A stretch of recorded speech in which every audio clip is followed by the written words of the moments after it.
was a terrible life. You living in mud, your feet would even crack open. You're always scared. You see blood, you see injury, you see death. To see bodies, men hanging on barbed wire, where they had been there before you and paved the way for you to take your objective, just did something to you. All the training cannot prepare them for the actual reality of war. I wouldn't want to go through it again, but I was glad to do it for the country. West Virginians will do their share in anything they're called on to do, and that includes war. That's West Virginia for you. Seems like when trouble starts, we all start enlisting.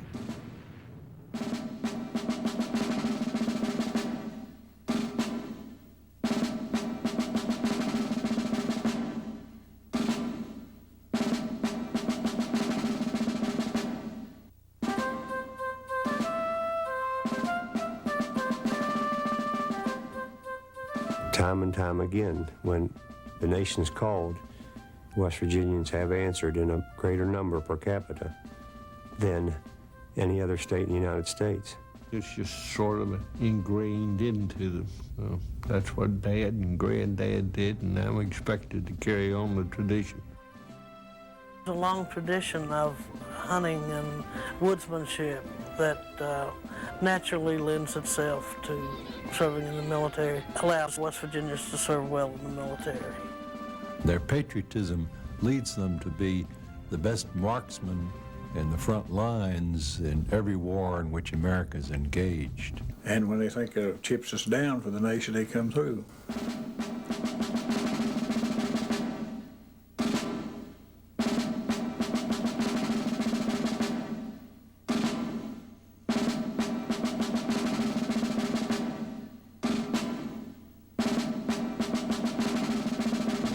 The reasons mountaineers serve in the military during peacetime are the same for Americans nationwide. But since World War II, more than 80% of our mountaineer veterans have served in wartime. And when it comes time to volunteer for war service, mountaineers are the first to step forward. For more than 250 years it's been that way. Why is it? What leads them to do so? Duty, loyalty, patriotism, which is kind of hard to come by these days. If you're raised right, you're taught very early in life what patriotism means, to honor your flag and your country. We love our country, and we think we owe our country something instead of our country owing us. West Virginians have very strong feelings and opinions about freedom and so on, so they are going to be influenced about those things. Freedom means so very much to each and every one of us, men and women alike. Without that, we're nothing. Right here, Nathan. Mountaineers, since decades before the American Revolution, have fought and died to preserve freedom, protect homes, and defend families. I don't understand why someone can sit there and call themselves American and live here and not be willing to defend it if it was necessary. West Virginians are very deep-rooted people. They have a very unique understanding of commitment. West Virginians are essentially, most West Virginians, honest, patriotic, hardworking, decent people. So many of the things that a soldier has to do and the way he has to be is sort of inbred. I would not ever classify West Virginia as warmongers. West Virginians are peaceful folks, support one another. They're not warmongers. If somebody jumps on us like Pearl Harbor, then we jump on them, but we're not going to create a Pearl Harbor to get a war. We have strong roots into the soil of West Virginia. Families tend to hang together in West Virginia. We don't scatter as much. And because we're small and close-knit, we're very patriotic people. People in Appalachia, of course, we're always defensive about our families. Any threat against the family is a direct threat against us. That's cultural. Well, in time of war, it's interesting because we expand our family to take in the entire United States.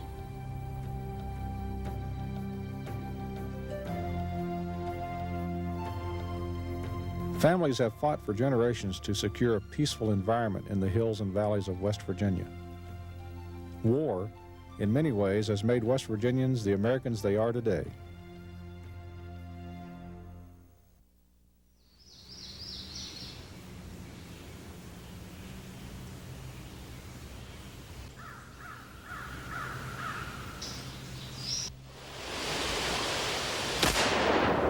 The first Europeans to settle in western Virginia were mostly Scots-Irish, English, Welsh, Dutch, and German, and they shared a common bond. And in practically every case, those people had been more or less accustomed to war before they ever arrived in West Virginia.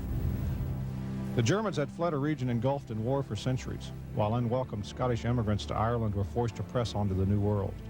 The pioneers thought they had finally found a place to call their own. Many of these people believed that the people who actually used the land, worked the land, cleared the land, and so on, had the greatest right to it. And they were going to defend it to the very limits.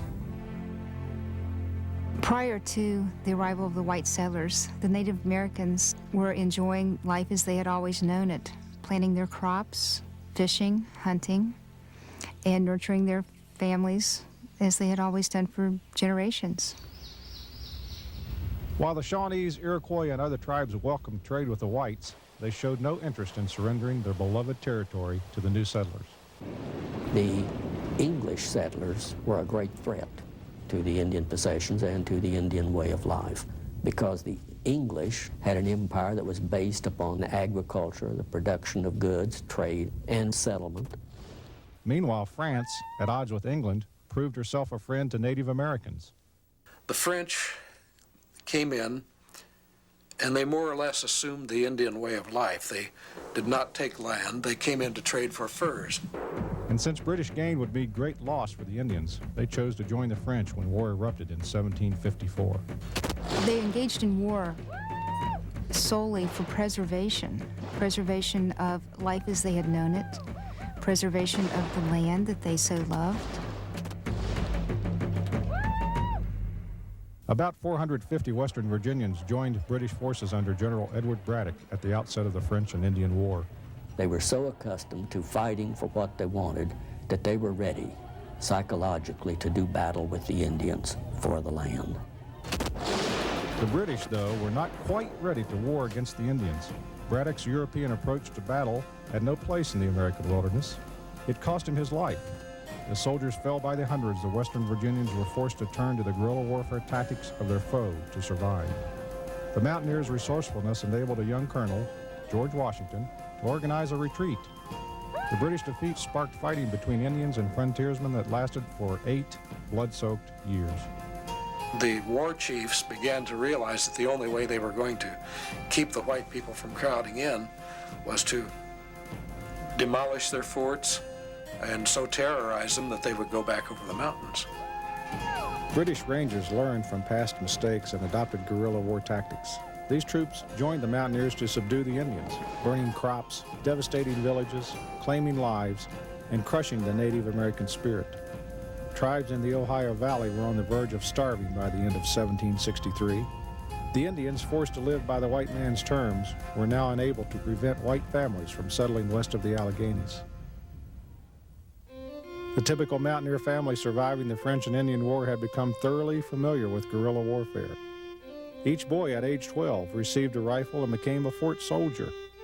Daughters and mothers fended off enemy attackers with skill, wit, and scalding water. An Indian chief once spared a woman's life after she courageously killed an attacking brave. Frontiersmen, legend has it, worked the land with an axe in one hand and a gun in the other. The backwoods militia was a military force to be reckoned with.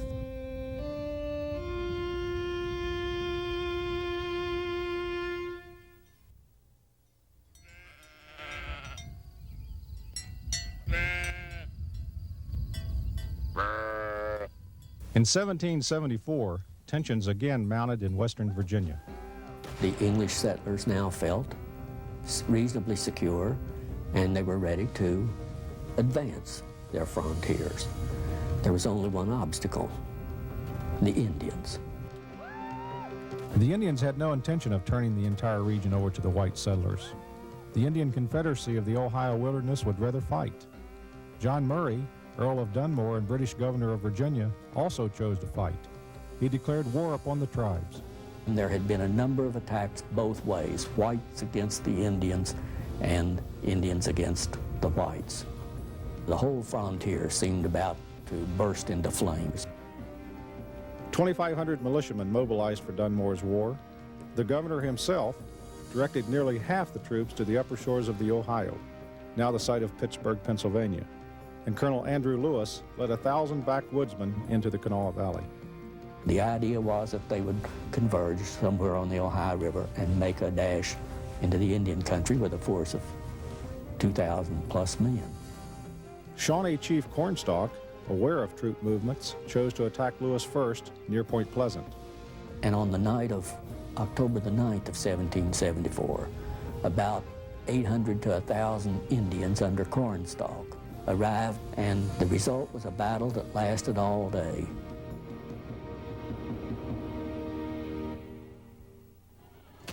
It was one of the bloodiest and most violent confrontations on the American frontier, with more than 2,000 white and Indian warriors fighting hand-to-hand from dawn to dusk. The battle ended after Cornstalk mistook a group of militiamen to be fresh reinforcements.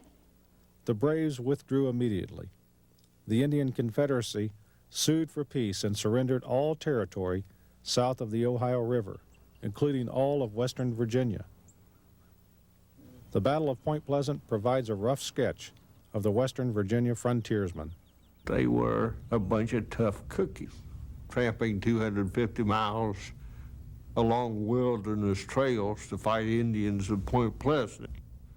For example, it took 2 shots in the left arm and 1 in the chest to force Colonel William Fleming from the battlefield. His lung came through the hole in his chest, and he kept trying to get that back in there, and he got people to try to help him, and he couldn't.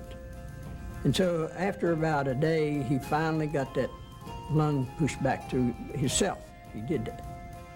Fleming miraculously survived, living to serve as Virginia's acting governor in 1781. The men under the colonel at Point Pleasant admired him for his courage and stamina, but the backwoodsmen had little respect for his rank. They obeyed only so far as it suited them. The people who lived out here at that time were the ones who didn't particularly like authority and had come into the wilderness to get away from it. They didn't have much discipline, but when it came to fighting the Indians, they get right in there hand-to-hand fighting. Fighting for their lives and for their country. Years of fighting and working alongside neighbors would eventually lead these frontiersmen to lay aside their own wishes for the good of the many. A number of these very men would later serve as statesmen in a nation dependent on strong and caring leaders.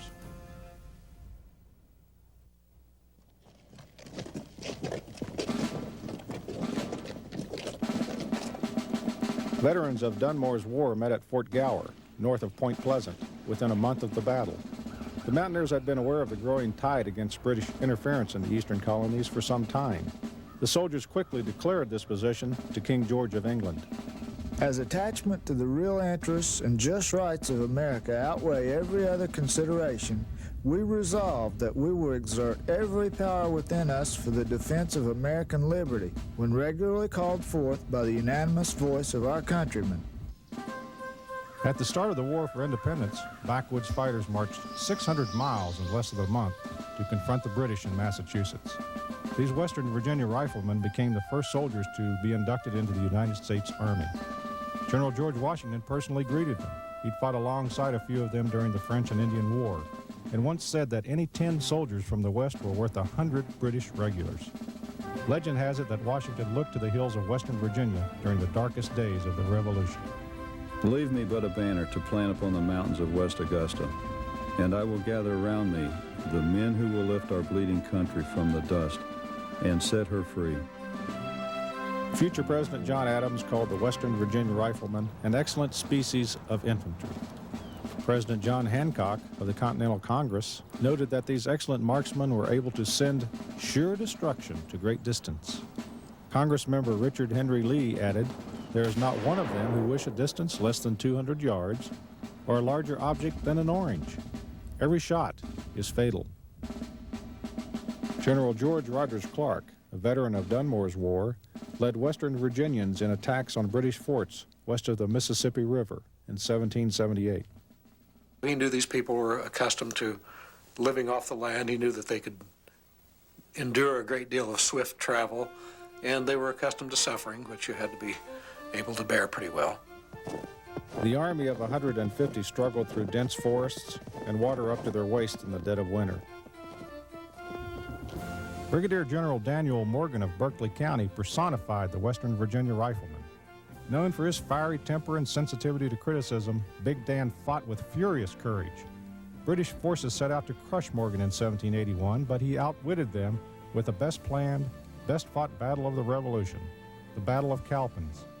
Seasoned Virginia riflemen joined Continental troops in the rear, as Morgan placed South Carolina militiamen on the front line. The British charged forward when the militia appeared to retreat. The ones that were falling back were fanning out to the side, and then they were able to attack the flanks of the attacking force and put them to rout real quick. Morgan galloped along the lines, cheering his troops on and instructing them to hold their fire till they could see the whites of the enemy's eyes. The defeat cost the British the Carolinas, while the victory earned Morgan a gold medal from the Continental Congress. As mountaineers defended the eastern colonies, Indian attacks on western Virginia settlements resumed. The British now befriended the Indians with rum and offered a bounty on American scalps. Most families lived under more or less constant fear of Indian attack. Men and women fought side by side. 16-year-old Lydia Kruger of Ohio County blistered her hands with molten lead while shaping bullets. Fearless Ann Bailey is said to have fended off attackers while riding night and day, delivering gunpowder and news throughout the Kanawha Valley. Legend has it that the need for gunpowder once drove Betty Zane to leave the safety of Fort Henry near Wheeling, exposing herself to attacking Indians. They were so surprised that they did not even fire at her. But at any rate, she made it to the house, got the gunpowder, and then made the dash back safely and saved the fort. Many white settlers owed their lives to their black servants.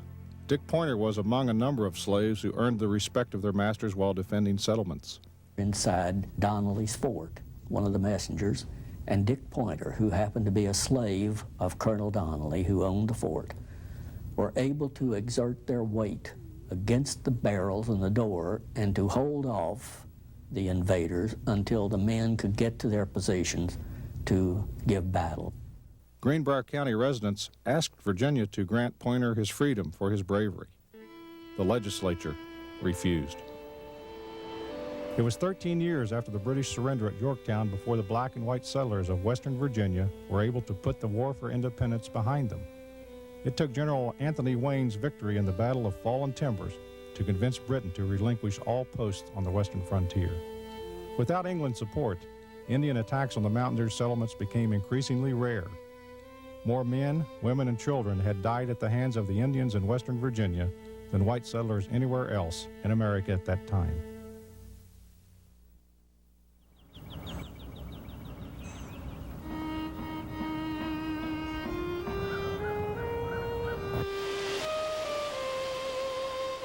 British muskets were again found in 1812 at the scene of Indian attacks in the Ohio Valley. A second war with England became imminent. Here in West Virginia, there was a pretty strong support for the war. And there was a feeling that we had suffered enough at the hands of the British. U.S. Congressman Charles Fenton Mercer sang the praises of the Western Virginia Volunteers. At the cry of invasion and danger from the east, every man of the West, from the summit of the Blue Ridge to the shores of the Ohio, capable of bearing arms, mounted his horse, strapped on his knapsack, and turned his face from home. Their course was turned to their mountains only when danger had ceased. Patriotism abounded throughout Western Virginia. A number of mountaineers defended the East Coast, while many served under future President William Henry Harrison in the Northwest Territory. Cabell County riflemen, in the Battle of New Orleans, had no trouble picking off British soldiers. The white belts across their uniforms made perfect targets. The British invasion of Washington, D.C. prompted so many mountaineers to volunteer that most were sent home due to a lack of supplies. The war served as a catalyst for industrial growth in Western Virginia. Hancock County cannonballs were used in the Battle of Lake Erie. Iron ore, coal, salt, blankets, and homespun clothing also fired the war on the home front. The War of 1812 was an enormous stimulant because the British supplies from the West Indies were cut off. A truce ended the Second War with England in 1814. Fighting with Indians in the region diminished as the number of whites and blacks rose to over 157,000. Native Americans were forced to either move westward or embrace the mountaineers' culture.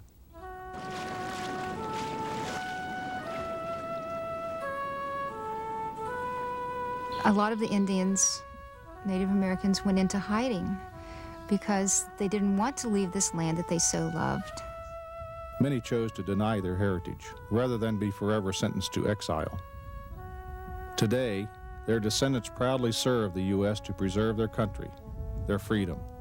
They serve alongside other West Virginians, other Americans, with honor.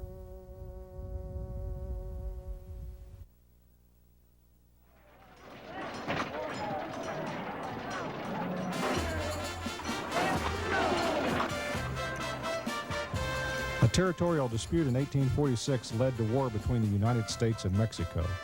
The notion that the Almighty himself had intended for the white races to occupy North America that swept across the country, and West Virginians were caught up in it. Again, more Western Virginians volunteered for military service than were needed. Colonel John Hamtramck of Jefferson County led mountaineers to the battlefield. They considered it an honor to be called into action. Hamtramck served as military governor in Mexico after the war. West Point graduates Jesse Reno of Ohio County and Thomas J. Jackson of Lewis County also served honorably. Jackson later became well known as Stonewall in the Civil War. Jackson was exceedingly ambitious. Jackson was not the bumbling frontiersman that many writers try to paint him. He had upward mobility in mind.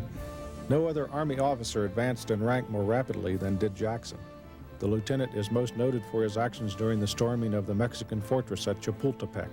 Jackson was out in front of the main army of the main force, and he was literally heaving a cannon, physically picking a cannon up and carrying it over to a more advantageous place where he could blast the Mexicans away from the causeway that permitted others to rush for the gates. Jackson tried to rally his troops. "Come on," he cried. "There is no danger at all. See, I am not hit." Just then a cannonball went rolling between his legs. Seemingly, when he got into battle, he was absolutely fearless. Jackson also was totally devoted to what he was doing. He was the soldier's soldier. The enemy quickly lost heart in the decisive battle. The war with Mexico ended weeks later.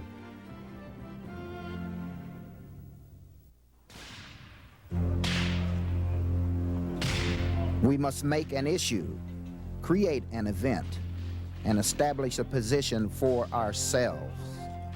It is glorious to think of, but far more glorious to carry out. Martin Delany, 1853. In 1859, abolitionist John Brown took possession of the federal arsenal in Jefferson County. Western Virginia militiamen subdued the small force, allowing U.S. Marines under Colonel Robert E. Lee to capture Brown. The abolitionists' attempt to stockpile arms fueled the nationwide debate over slavery, economics, and states' rights to determine their own destinies. When the war came, most West Virginians, even though they deplored the breaking up of the Union in many cases, most of them quickly chose sides, even if it meant splitting the families. When North and South came apart, she came apart right where West Virginia is. You would have sons marching off to Union armies, others going to the Confederates. It was truly brother against brother. Once the decision was made, they entered into the affair with an enormous enthusiasm and with a confidence of victory. Major Thomas Brown of Kanawha County put his law practice aside to defend the South. I feel proud that I have the health and energy to be useful in this war. I go into it might and main, relying upon the justice of our cause and the guidance of an overruling providence as guarantees for our success. I feel conscious that a people never had a better cause to fight for. Sarah Young of Kanawha County watched the war unfold on the home front as her father fought for the Union. Oh, when will we enjoy the blessings of peace? I fear not until many more brave and gallant soldiers fall on the battlefield. Our dear soldiers who have offered their lives upon the altar of liberty. Oh, God, give them victory. Western Virginia's strategic location quickly brought the Civil War to mountaineers' doorsteps. Once the war started, the life for civilians here was not to be the same for 4 years. The region's major railways and turnpikes made for efficient movement of troops and supplies. Both sides needed the Kanawha River salt works, and the Union sought to divide the already fragile state of Virginia. This was valuable territory, and there was so much fighting here. There were probably, conservatively speaking, about 800 or 900 battles, skirmishes, and campaigns that occurred on soil that is today West Virginia. Northern and Southern armies alike often called on Western Virginians for supplies while en route to distant battlefields. You might be raided by Union soldiers today and raided by hungry Confederates tomorrow. This would leave the families nearly destitute, and the military authorities would routinely confiscate farm animals, and that would leave the farmers without the animals to work the farms and to produce the food and to keep their families going. The restored government of Virginia under Francis Pierpont and the Old Dominion competed for Western Virginia's resources. You might have a group of competitors come along in the morning and say, well, you guys haven't paid your taxes to Richmond. Only have another troop come along in the afternoon and say, hey, you guys haven't paid your taxes to Pierpont and Wheeling. Men and women living in Western Virginia were frequently arrested on grounds that they were enemy sympathizers. They were arrested by the North, they were arrested by the South, some were arrested by both over and over again. The need to protect the home sometimes drove mountaineers to jump the fence. A number of Putnam County men, for instance, joined the Federal Army less than 3 months after pledging allegiance to the South in 1861. These guys joined to defend their homes in May. When the Confederate Army left, they were no longer defending their homes, so they came back and joined the Union Army and defended their home. More than 40,000 mountaineers entered the war, as many as 19,000 fighting for the Union, including over 200 African Americans. Dr. Martin Delany, in the forefront of black nationalism, had called on the North to organize a totally black unit. In 1865, President Abraham Lincoln commissioned Delany a major, the first and highest-ranking Negro officer in the Union Army. The efforts of the Jefferson County native enabled thousands to join the fight.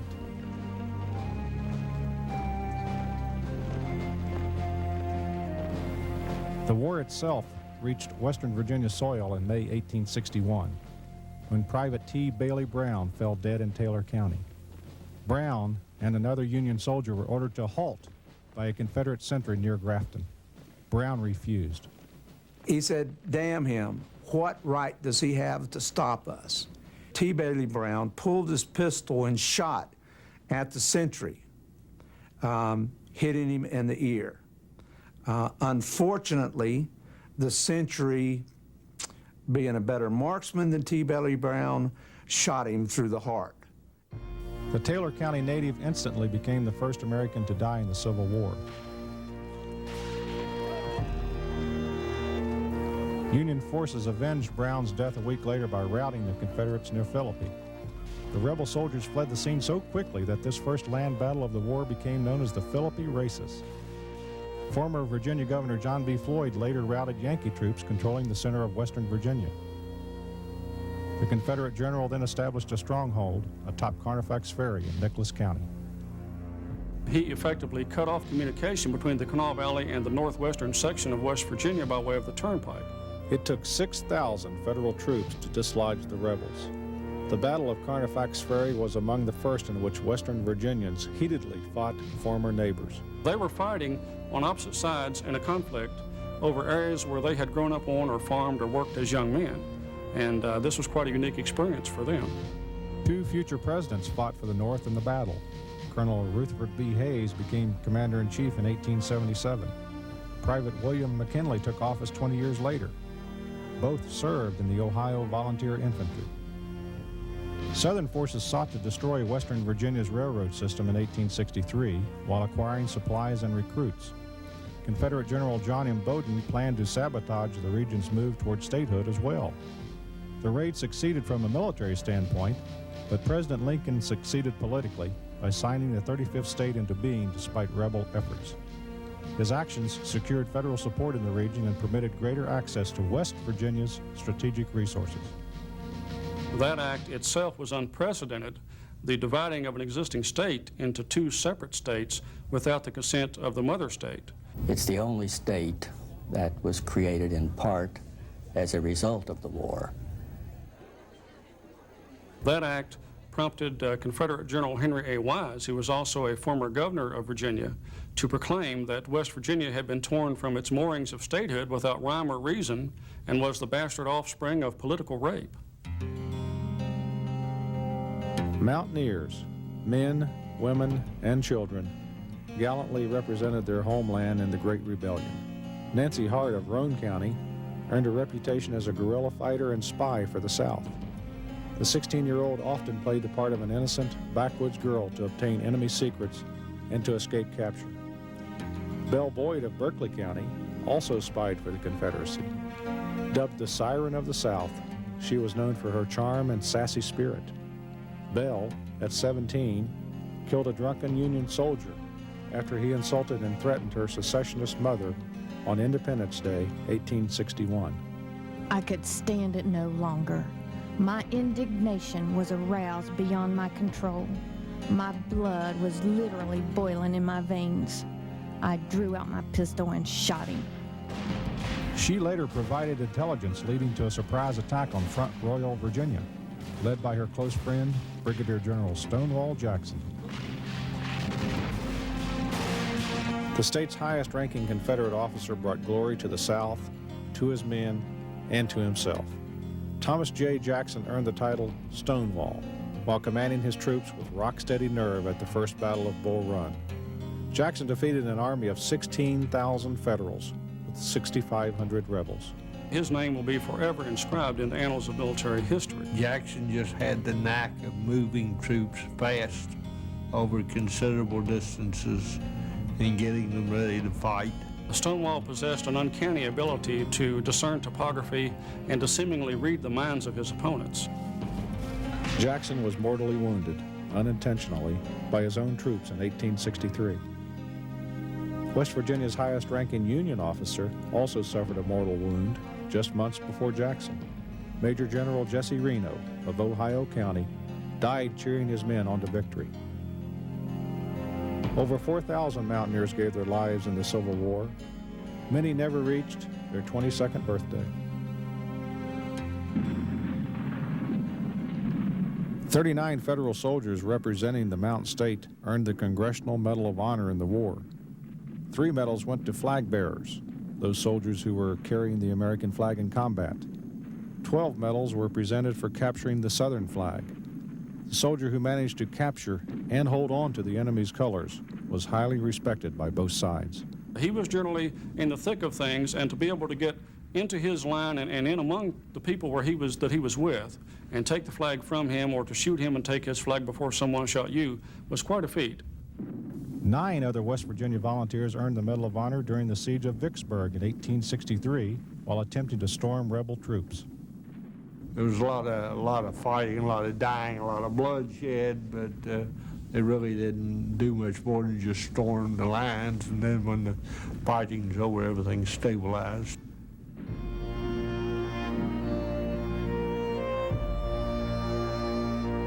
Mountaineers on both sides longed to return to the hills in peace. Yankee soldier John Valley Young of St. Albans was among the war-weary. Dear Pauline, we intend to make our mark wherever we go, as long as there is a traitor left in Virginia. But I want to see home. I want to be in your arms. When I think of the happiness I have enjoyed with my dear wife and children, and remember who it is that deprived me of those blessings, I grow indignant and feel like exterminating the last rebel that has given aid or comfort to the rebellion. By the end of the war in 1865, mountaineers were ready to pursue a peaceful and progressive future for West Virginia. Everything is pushing ahead here. To be sure, this community is made up of returned Confederates, Yankees, Federal soldiers, Negroes, rebel sympathizers, and intensely Union men. But the war being over, the energies of all are being turned to making money in search of oil, coal land, and the like. Thomas Brown, 1865. Major Theodore Lang of Harrison County fought for the North. 30 years later, he reflected on the war's impact upon the people. The hot blood of those days has now cooled by the lapse of years. The war demonstrated the fact that the soldiers north and south were American soldiers, and the courage and prowess of both were tested on many a battlefield.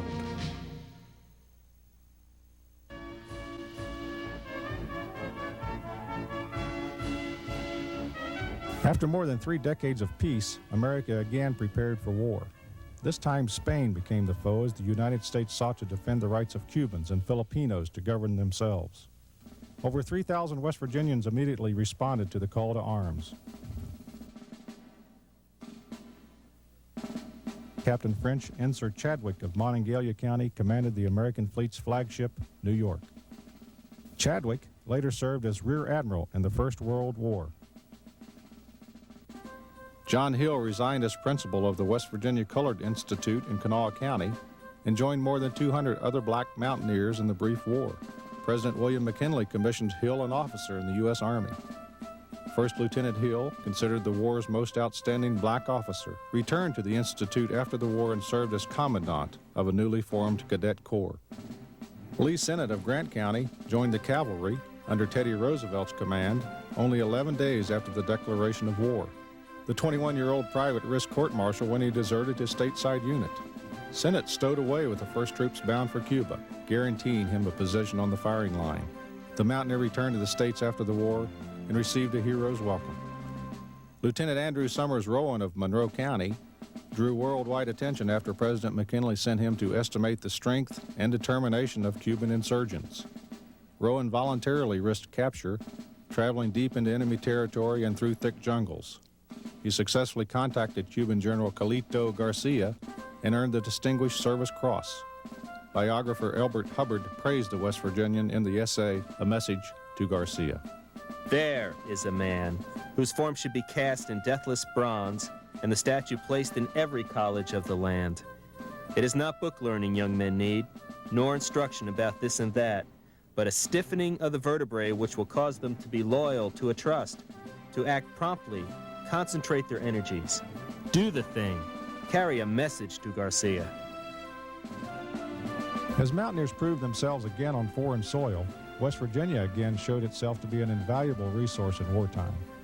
Mountain State Coal, for instance, has been credited with America's victory at Manila Bay. U.S. ships using the smokeless coal were able to approach Spanish vessels virtually unnoticed.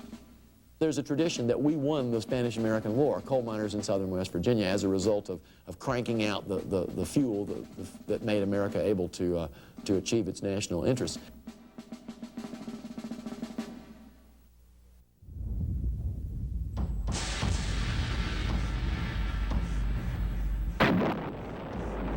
Attacks on American merchant ships drove the U.S. to declare war on Germany in 1917.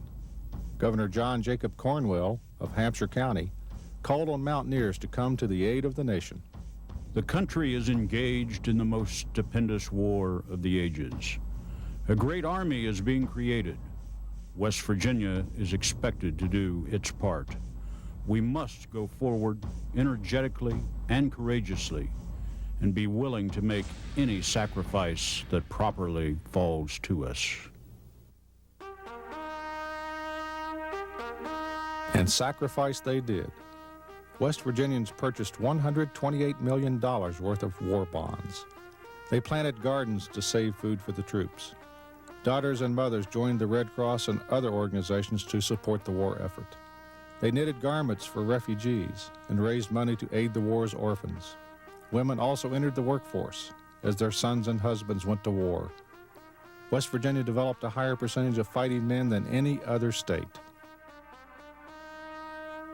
Millard Saunders was hard at work in Boone County before America entered the First World War. I wasn't paying too much attention to it then, for I was working in the coal mines. But after the war was declared, I come back out of the mines, went in the Army. Newton Baker of Berkeley County directed the Army as Secretary of War. He sought quick, decisive action on the part of the U.S. in dealing with Germany. Baker needed, as he put it, a soldier true to a soldier's duty. To serve as General of the Army, he chose John Blackjack Pershing. The general followed Washington's example in the American Revolution and looked to the hills for support. General Pershing said, if you give me men from West Virginia, Virginia, and Pennsylvania, I can whip the world. General J.S. Jones of Ohio County served as Pershing's chief of staff. General Mason Patrick of Greenbrier County served as chief of the Air Service, developing the nation's air defense during and after the war.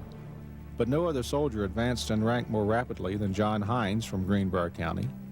He went to France a major and returned a major general. Hines later replaced Pershing as General of the Army. Over 45,000 West Virginians joined the armed forces. Nearly 700 died in training. An influenza epidemic prevented many soldiers, including Private Millard Saunders, from leaving camp stateside.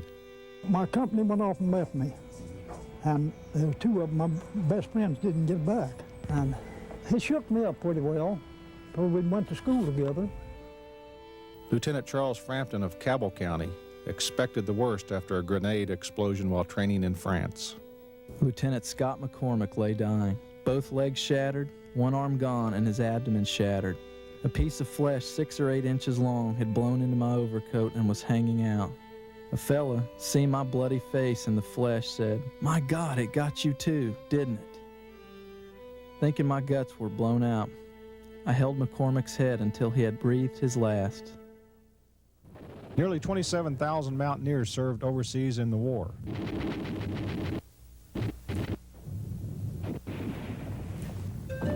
Harper Shoemate of Wyoming County remembers a general's advice to soldiers in training.